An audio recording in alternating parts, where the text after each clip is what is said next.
All right. Hello again, adventurers, and welcome to another exciting episode of D&D Did a Deep Dive, the show where we dive deep into classes, subclasses, and the features of 5th edition Dungeons and Dragons to help you get the most out of your choices.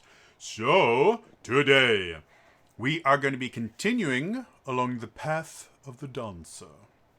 Now, a quick reminder, if you are enjoying this stuff, please hit the like button, subscribe to the channel, and hit the bell icon and turn notifications on. All of those things really help the visibility of these videos. That being said, the base version of the dancer that is in the 5th edition D&D Cross Final Fantasy 14 Classes and Races Compendium doesn't work. And actually, in a discussion I actually had in the comments of one of these videos, it effectively was kind of like a rogue subclass with other things kind of thrown in. Because it took a lot of things from the rogue, and then just added things like spellcasting and this weird bewildering grace thing and all these just... It really wasn't a class in its own, and because it was just kind of shoving different things together, none of it really worked. So I made a suggestion of basically a redesign of the class that would focus on two defining features. Now, a quick refresher on 5th edition class design. In 5th edition D&D, every class is designed to play very, very differently right from the beginning. In order to do that, every class has these things called defining features.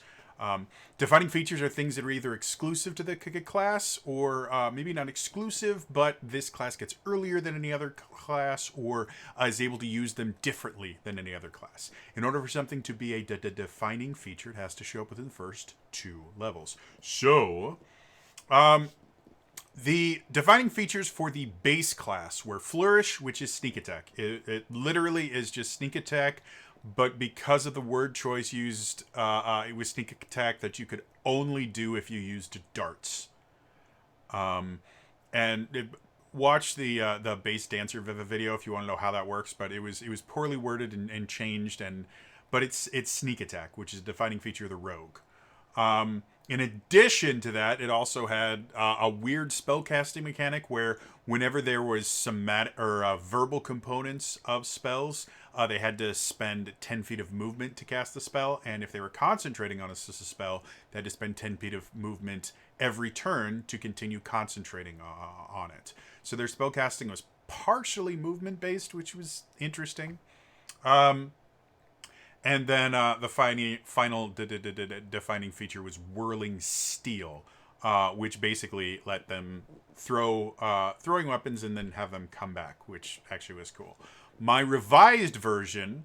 the other defining feature in the base version was Dazzling Dance, which basically anytime they use the attack action, they get a Dazzling Dance charge that they can use on various things. At the beginning, they can only use it to use dash or disengage as a bonus action, and then later on in the class, they get a few other uses for them.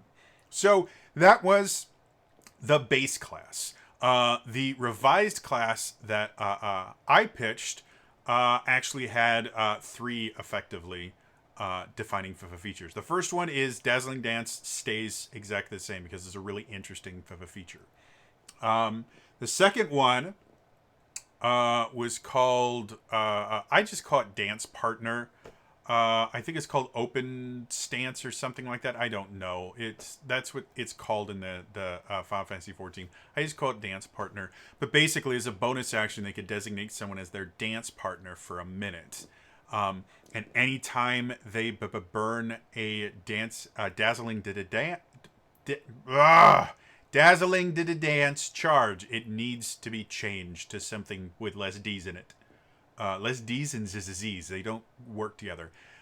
They can spend a charge, or anytime they spend a charge, their dance partner has advantage on the first weapon attack they make against an enemy that the dancer attacked on their turn. So basically, if you have like a goblin, and the dancer attacked them and then used their Dazzling Dance charge to dash away, their dance partner would have advantage on the first attack roll they make against that goblin.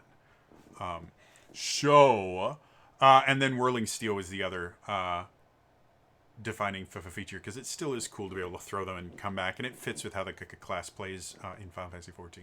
So, because this subclass was designed for the regular class, I'm going to go through it and talk about how it interacts with the regular class in case you do want to try and use that. Then I'm going to talk about the modifications I would make to keep with the theme of the subclass, but make it work with the revised subclass the revised class that I suggested. So, the subclass that we're going to be covering today is called the Peacebringer. The Peacebringer is effectively the healer version of this, which is interesting because, again, when I looked at the spell list for the Dancer has almost a cleric spell list, like a lot of healing abilities, a lot of clerics spells in there, and a few druid ones thrown in. So it kind of looked like it was meant to be kind of an off healer class, and now with Peacebringer, it's designed to be a healer class. Well, how do they do that? Well, let's look into it. At 3rd level, you get Succor Swing. Effectively, you get Lay on Hands from the Paladin. Again, I talked about before, this class effectively just took random things and put them together. Like, it had the Barbarian's Unarmored Defense combined with the Rogue's Sneak Attack, plus being a half caster,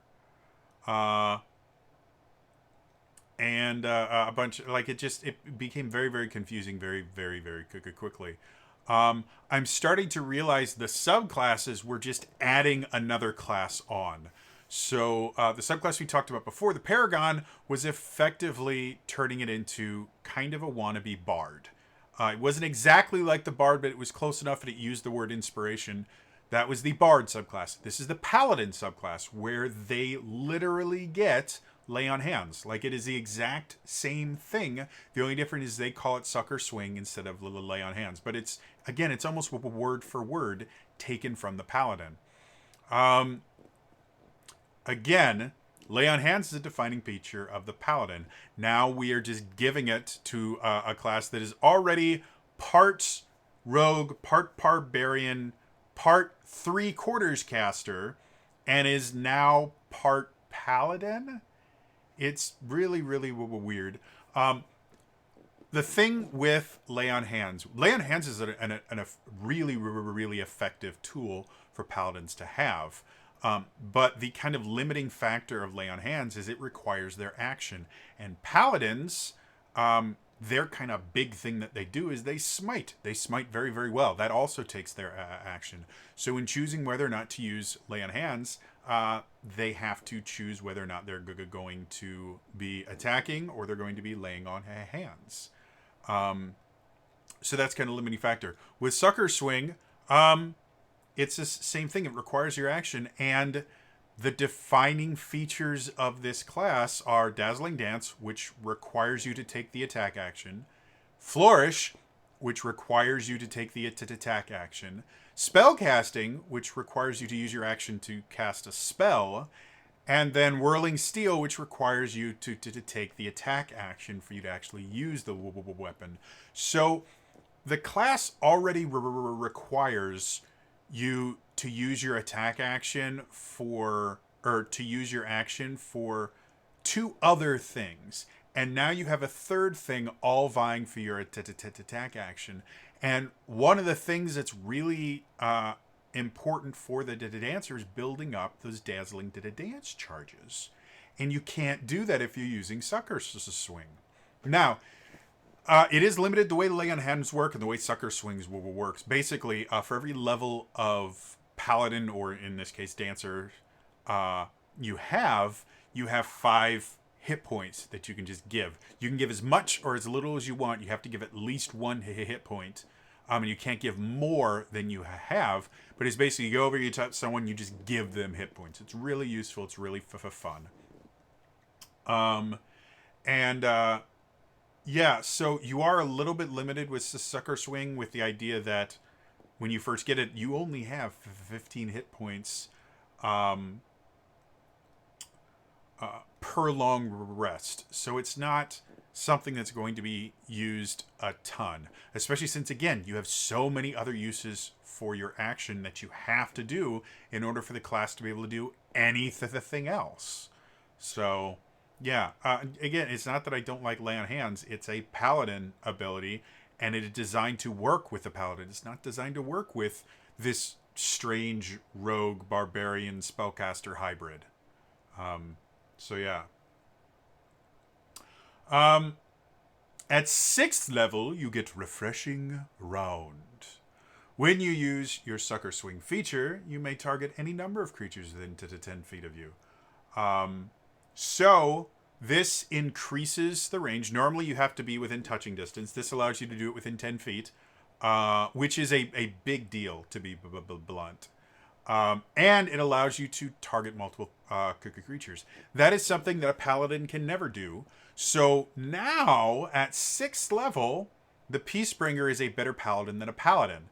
Because paladin smites are limited by their spell slots, so they're burst damage dealers. Whereas Flourish is not. You get to use it every turn, but it's will do more damage than a Paladin Smite will be able to do, and they can do it every single turn. So the kind of two things that Paladins are good at, their burst damage and their ability to lay on hands, by level 6, the Peacebringer is better at both of them, and will only get better going on. The only issue is they don't work well together, and the rest of the class features of the dancer require them to build up dancing dazzling dance charges that they can't do when they're using Succor Swing. So yeah, I mean, it's again, it's interesting. It's fun. It was one of the suggestions that I made for the Sultan Sword Paladin, was to be able to allow them to use their lay on hands at range and be able to use it on multiple people. So it's not that it's a bad idea. It's just this is a paladin subclass shoved in here, and it doesn't make a ton of sense. Going to 11th level, you get Safe Haven Hop. You may select Aura of Life, Aura of Purity, or Aura of Vitality and cast it without spending a spell slot. You can use this feature a number of times equal to half your Charisma modifier rounded down, minimum of once. You regain any expended uses when you finish a long rest. So, Safe Haven's up. First, half your Charisma modifier rounded down is 1 or 2. That's all it is. The reason I keep kind of singling this out is because it is so wordy and it's so complicated for something that's really simple. 1 or 2. That's all it is. 1 or 2. And you only get to the 2 uses if you have an 18 or higher charisma. If you have an 18, a 19, or a 20 charisma, it's 2. If you have a 17 or lower charisma, it's 1. Always. That's all it is. It only changes one thing. But you have an entire sentence here that is describing 1 or 2. So, again, they well, even in the player's handbook, they generally didn't do a lot with like half a modifier, because again, that turned into 1 or 2, and that's just far too complicated a wording for something so simple. But yeah, this is effectively a 1 and done ability until you get your charisma up to 18. Then it's a 2 and done ability. And Aura of Life, Aura of Purity, and Aura of Vitality are paladin spells. And I believe there are other classes that get them. Actually, I can look it up here. I have the entirety of the internet in front of me. So if I just go to paladin, I bet you all of them will be there, and I won't have to type each one in. Aura of Vitality is paladin, and then Twilight Domain Cleric and Battlesmith. Get that. Basically, Aura of Vitality allows you to use your bonus action to heal one creature 2d6 hit points. I'm going to keep going. Aura of Life gives every non-hostile creature in the aura resistance to necrotic damage. Its hit point maximum can't be reduced. And non-hostile living creatures regain 1 hit points when it starts its turn in the aura with 0 hit points. So effectively, if you're unconscious while within the aura and it comes to your turn, you are conscious and have a hit point as soon as you get in there. So that one's pretty good. And then Aura of Purity. Anybody in it can't be diseased, has resistance to poison damage, has advantage on saving throws against effects that cause the following conditions: blinded, charmed, deafened, frightened, paralyzed, poisoned, and stunned. And again, for the most part, it is paladins, battlesmiths versus some odd reason, and then one cleric domain will get these. But auras are a paladin thing and have been a paladin thing since, I think, 2nd edition. So, yes, this is just giving them paladin auras that they can use. Now, each one of these things lasts for 10 minutes. And again, because of the spellcasting feature built into the base class, that means whenever you have one of these auras on, your movement speed is reduced by 10 feet. And you cannot concentrate on any... You cannot cast another concentration spell, or you just waste this aura. So, in addition to the auras, again, being a paladin thing, this is literally just a paladin subclass. In addition to that, they will hamper your movement speed, which is important to the dancer in general, because they're supposed to be a little bit more mobile, and they can't be whenever they're using this ability. Now, the saving grace of this is more likely than not 11th level. You're only going to be able to use it once. Maybe twice if you rolled well. But generally, because of how important it is for you to hit with your attack action, most dancers will probably up their dexterity before they start working on their charisma. Just because spellcasting isn't nearly as useful as sneak attack is for this particular class. So, yeah. Like I said, they're not bad. It's just their paladin abilities. They're paladin spells, and anytime you use them, you cut your speed by 10 feet. Which just isn't fun to play a character that is slower than everyone else in the party. The other thing with these auras is, in order for them to be useful, players have to be inside the auras. Now, I believe most of these auras are 30-foot radii, however you say that. Yeah, they're all 30 foot. So it's not like the paladin auras that you get as a paladin, where it's only a 10-foot radius and then gets bigger much later on. You don't have to be quite as close, but it's still one of the things that paladins do with their auras is they will literally run around to get people into their aura when they need them to be and move on. And by limiting the ability to move, it makes these auras significantly less useful, because part of the usefulness of the aura is the paladin being able to literally just move around and get people in the aura that need to be in the aura. So, yeah, that's it. Finally, at 15th level, you get the Solace Swing. You may spend Dazzling Dance charges to restore your pool of healing power. For each point spent, you recover points in your pool equal to your charisma modifier. So now, Lay on Hands, normally you have to get a long rest to get your pool points back. Now, it is effectively an unlimited amount because, well, first things first, it doesn't say what you have to do to use those Dazzling Dance charges to restore your healing power. Actually, from what I'm reading here, no, because what it says for each point spent, what I'm basically saying is it doesn't say if it's an action, if it's a bonus action, if it's a reaction, whatever, to be able to turn Dancing Dice into Succor Swing healing. And so, as it is written here, I could argue that any time you burn a Dazzling Dance charge, you automatically get your healing pool refilled, because it doesn't specifically say what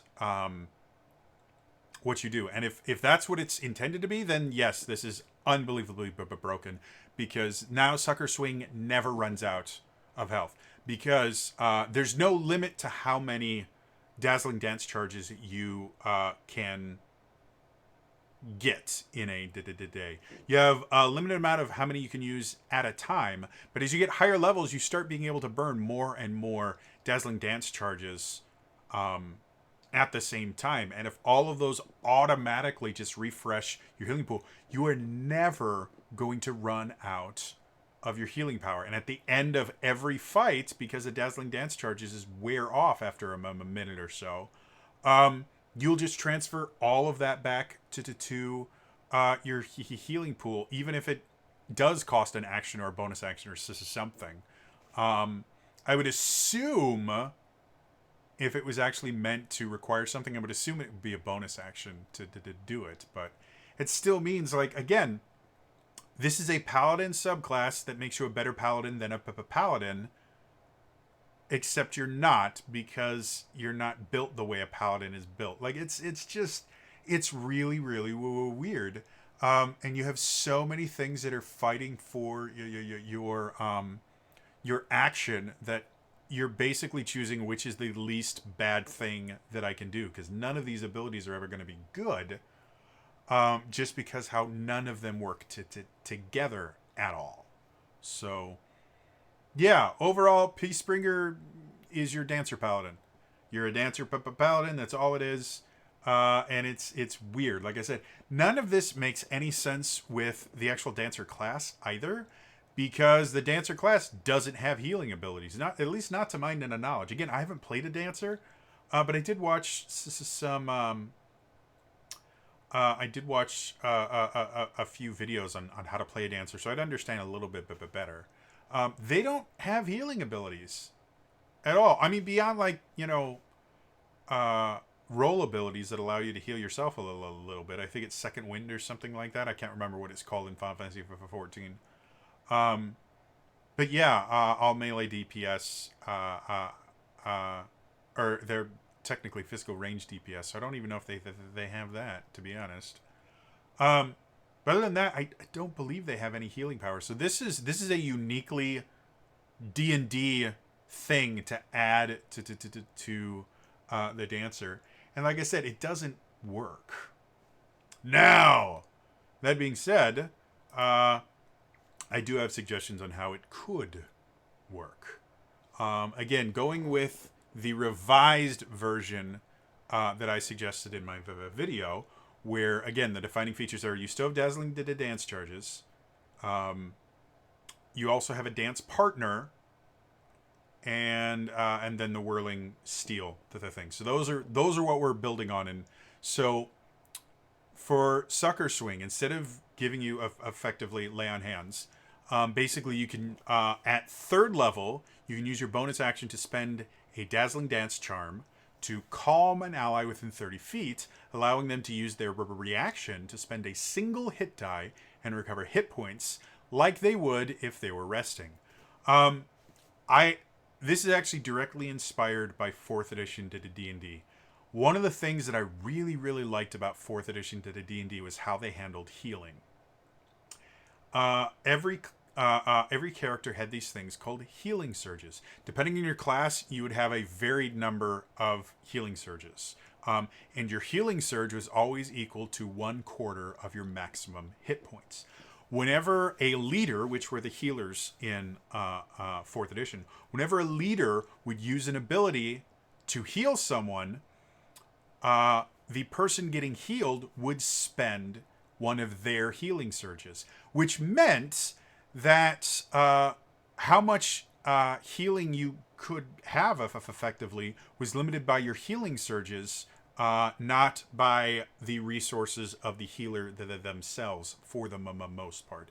Now, it is a little bit more complicated with encounter abilities and the things like that, but for the most part, that was how healing worked. And the nice thing about it was that meant classes that had a lot more hit points also had much larger healing surge values. And if a class was like a defender that was meant to take a lot of damage, one of the ways they could design a defender was they would just give them more healing surges as part of the base class, and then there were feats you could take that would give you additional healing surges as well. And I really liked that idea because it meant that you weren't being limited by the spell as far as, well, this person, you know, a d6 of healing is really not going to mean a ton to them, but this person, a d6 of healing is going to be massive because they just have less hit points. And so trying to balance healing between classes with huge amounts of hit points and classes with very small amounts of hit points always became a difficulty. And with healing surges, that was fixed because the amount that was healed was based on the character, not the character getting healed, not the character that was casting the healing, as it's always been in D&D. So that's kind of where I got the idea for the revised version of Succor Swing. Effectively, it allows you to burn hit dice when you're not taking a short rest. At this particular point, it is only a single hit die, but that means for like a barbarian, that's a D12 plus their Constitution modifier. And the reason I mention, the reason I use the words, they can recover hit points like they would if they were resting, specifically so that you add your Constitution modifier to healing. So effectively, it allows you to burn hit dice when you are not able to take a short rest. And it means that classes with larger hit dice and larger Constitution scores are going to be able to regain more hit points from this than classes that don't. It also means if you have things that give you bonuses to regaining hit points from hit dice, they're going when you rest, they're going to affect this because again, it's designed to work like literally the same thing that would happen if you were resting. Taking a short rest. So yeah, I think it's interesting. I think it still fits with the idea of kind of having a healing subclass, and I think lore wise it fits in a little bit better by going by kind of pitching it as the idea of the dancer is able to kind of not really hypnotize but kind of mesmerize them and calm them down enough that they can actually get a brief rest. But it does require them to actually, you know, focus and do something on their own part. But they get to take this just brief respite in the middle of battle by burning their reaction and getting able to get some healing. So, yeah, as far as healing, it doesn't exist in 5th edition currently. There's nothing about it that's massively broken, and it deals with a lot of the issues that healing abilities have in 5th edition, which is, to some classes, the healing is never going to be enough, and for other classes, you're going to be overhealing them constantly. So, yeah. For the 6th level ability, Refreshing Round, the ally can add your Charisma modifier to the health they regain when you use Succor Swing. And in addition, all allies in a short rest can add your Charisma modifier once to any health that they regain burning hit dice. So this is just a way to kind of make it even better, to kind of tie in your Charisma modifier, and it gives you an out-of-combat use for it as well, because now it affects people just during short rests that you would normally take. Also, just to avoid people trying to kind of manipulate it by going, well, then I'm going to use the attack action on this tree so I can get this, and then, you know, trying to find ways to get around it. No, we're just going to say, okay, well, you get the bonus during your short rests as well. There's nothing wrong with that, and it makes the dancer that much more advantageous to have in the party. And again, it does kind of fit into the performance aspect of the dancer themselves, where even on a short rest, they're probably going to be moving a little bit and things, and just their presence there and the presence of music in general is a calming experience. Even if the quote unquote music is simply the rhythm of a dancer. Like dance and music are connected intrinsically, even if you are not dancing to music. You are literally making music, but by dancing, because as you move, you will your steps will create a beat. The movements that you make, the ruffling of your clothes and the jingling of whatever, the keys in your pocket, the breaths that you take at certain points, all of those are going to create a rhythm and a melody of their own. So, yeah, I like that idea of just having them, sitting there resting. They're going to be able to help everyone kind of calm down better. So yeah. For the 11th level ability, Safe Haven Hop, pretty simple one. When you use Succor Swing, you can now calm 2 allies within the 30 feet of you, allowing them to use their reaction to spend a single hit die and recover hit points like they would if they were resting. So now, using a single Dazzling Dance charge, you can now heal multiple characters, and multiple characters that theoretically could be up to 60 feet apart, because if you are directly in the middle of them, you can have 30 foot that way and 30 foot that way.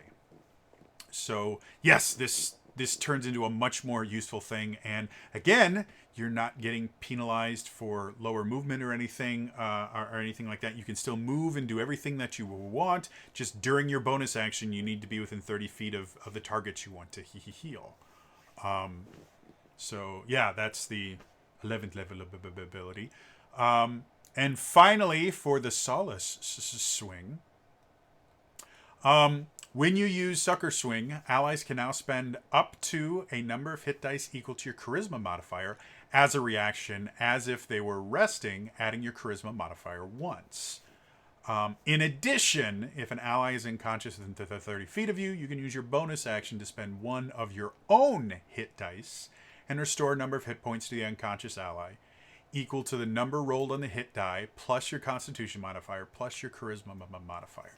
So this is a 2-form ability. First things first, now instead of just burning a single hit die, they can burn up to 5. By 15th level, you're probably going to have at least an 18 Charisma, possibly a 20 Charisma, because those are the dexterity and charisma are your things for being a dancer.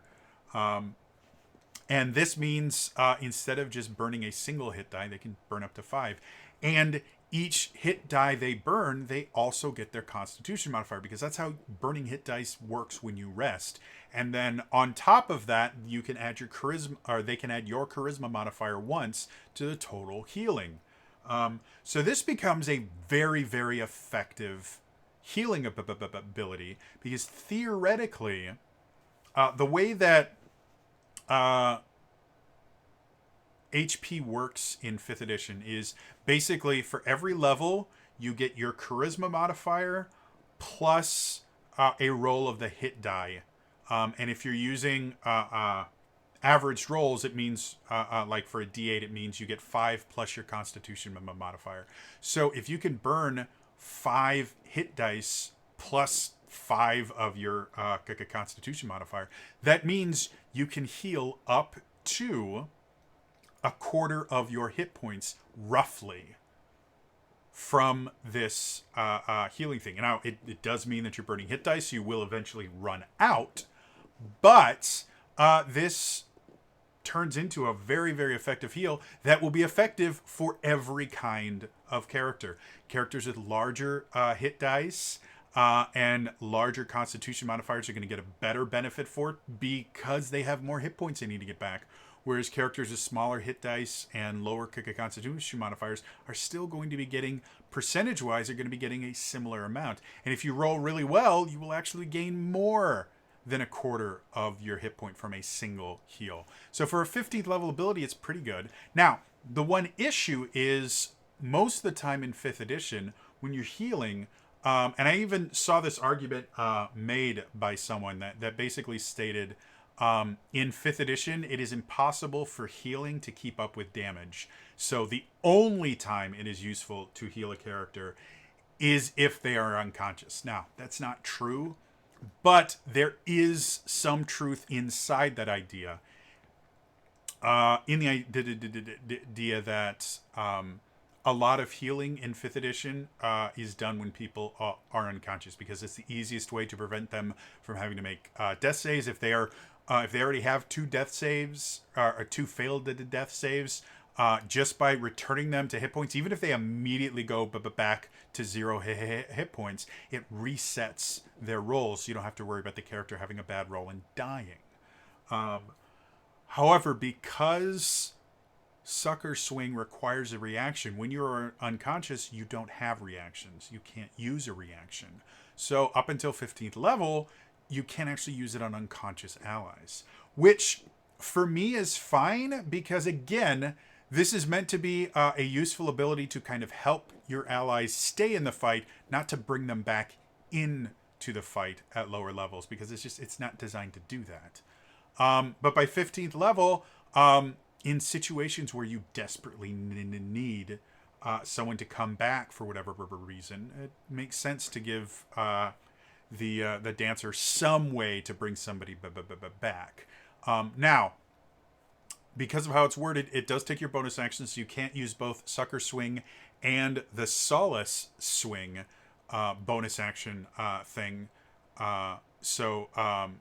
Either you're going to be burning one of your own hit dice to bring someone back, or you're going to be letting other people burn their hit dice to heal themselves effectively. So there is that little bit of limiting factor, which again I like.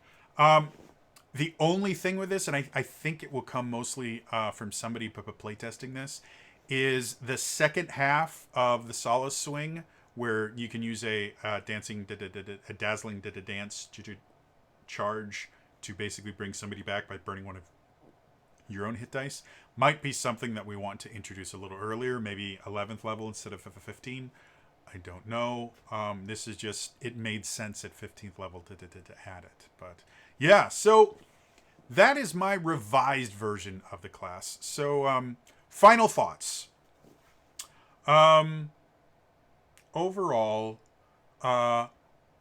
again, the base subclass is just a paladin. It literally is it's just a paladin, and a paladin with unlimited lay on hands, which is not cool, especially since now you are a Rogaria cast paladin.